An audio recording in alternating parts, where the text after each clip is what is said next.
Zee 24 तास एक पाऊल पुढे।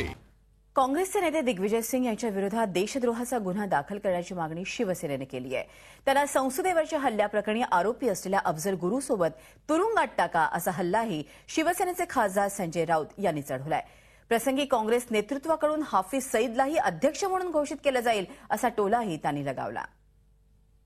दिग्विजय सिंग यांनी ज्या प्रकारे हाफिज सईदचा उल्लेख केलाय, हा उल्लेख म्हणजे देशातील 100 कोटीच्या वर असलेल्या जनतेचा अपमान आहे, हा जवानांचा अपमान आहे।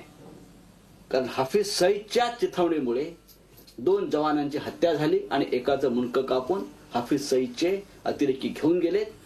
या दिग्विजय सिंगवर ताबडतोब देशद्रोहाचा गुन्हा दाखल केला पाहिजे आणि त्याला अफजल गुरुच्या बरोबर तुरुंगात ठेवला पाहिजे अशी शिवसेनेची मागणी आहे। झी 24 तास एक पाऊल पुढे।